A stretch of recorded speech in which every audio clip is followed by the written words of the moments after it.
It's the Miami Dolphins taking on the Minnesota Vikings. From beautiful South Florida, there's a look at Hard Rock Stadium in Miami.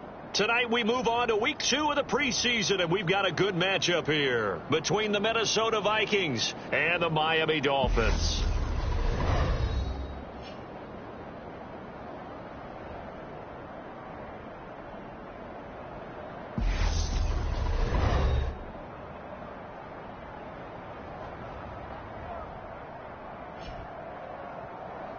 Brandon Gaud and Charles Davis, happy to be back alongside you. And I'll tell you what, yes, it's just week 2 of the preseason, but now they've got one game under their belts. And a lot of guys trying to prove some stuff down on the field here today. Not only that, these coaches like to win. And I used to think it really didn't matter who won in the preseason. Then I watched some of those shows that the NFL does, and you see the coaches in preseason after a loss jumping all over their guys. So I learned one valuable lesson. Wins and losses count no matter what time of year it is. So here's the Viking offense making their way out. And a glance here at their quarterback, standing 6'3". I tell you what, when he's on schedule for that week, secondaries take notice because you've got to stay alert back there on every snap. A truly powerful arm, one that's capable of challenging any level of the defense on any given play. That's why so many scouts preach arm talent when preparing for the NFL draft. A quarterback with arm strength to make every throw in the book, he's an asset to have in any offense.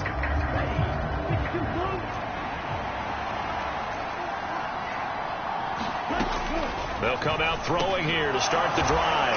Man open, he's got it complete to Cortland Sutton. Right away, they rack up 10 yards on their first play from scrimmage. Ball up to the 35 now as they come up on 1st and 10. A first carry for a Miami native. This is Dalvin Cook. And he's got it up over the 40 to the 41. He'll get a nice chunk there on the first down run, and it's 2nd and 4. From the lineman to the guy running with it, that was a well-executed first down by the offense. With 2 shots left to get the first, you can get a little aggressive here on 2nd down if you want and try for some bigger yardage. Quick throw knocked away and incomplete. So now here in the 2nd week of the preseason, you'd expect the starters to play a little bit more than they did in week 1, but not a whole lot. So if you're an offensive coordinator, what are you looking for? What you're looking for is things getting cleaned up as you go along because most of your playbook's probably installed. Catch made. It's Tyler Boyd. 2 yards on the pickup there, and that'll make it 2nd down. All that practice time came to fruition on that play. All those timing routes that they work on through training camp, OTAs, minicamp, and just regular season, they got it done on that one. An outcut, ball was delivered, and picked up the completion. Now a man open down the middle of the field, and he'll be marked down at about the 26-yard line. Such a tough position to defend near the line, even when you add a second defender. But the big man shrugged off the extra body and made the play call a success. The play-action fake. They'll look to throw.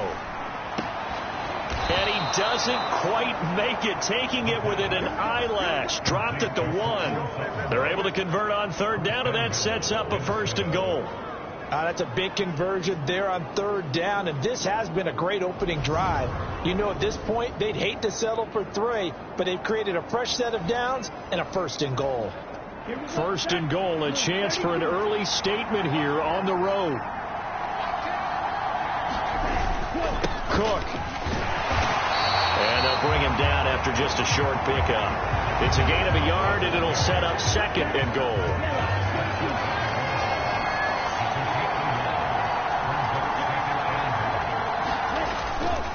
Again, it's Cook, and he'll get in. Touchdown, Minnesota. A touchdown run there from a yard out, and the Vikings will claim the early lead as they're on the board first here tonight. Well, nothing fancy there, Charles. You had 3 tight ends on the field. They were going to run the football. The defense knew it, but the defense couldn't stop them. And I haven't met an offensive line yet that doesn't get more satisfaction out of running the football into the end zone than pass protecting. They had determination on their side, and they got it done. Joey Sly now to kick off after the touchdown.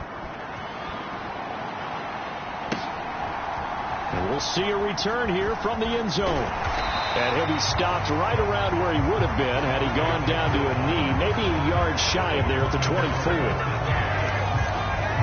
Here is Tua Tagovailoa heading out to lead this Miami offense. If you ask coaches at any level to design their ideal leader of a team, I think they're going to check every box with this guy. He's got the poise to handle responsibility.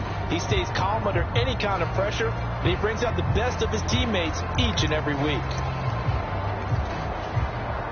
Tua and the Dolphins now with a 1st and 10 at their own 24.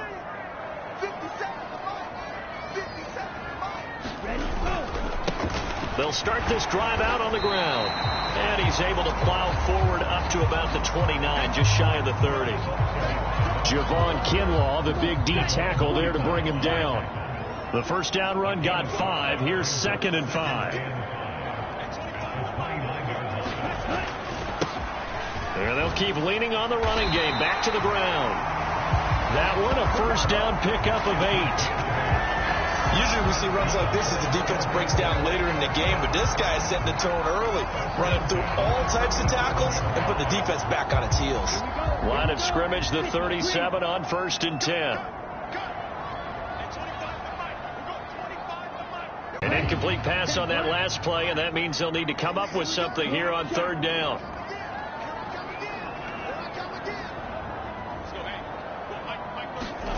Tua going to throw. And tight coverage there. It's knocked away, incomplete. That was their first 3rd down try of the game, and clearly something was off in the execution of that play. Good news, they've got a whole game left to clean that up and start clicking on those key 3rd down throws.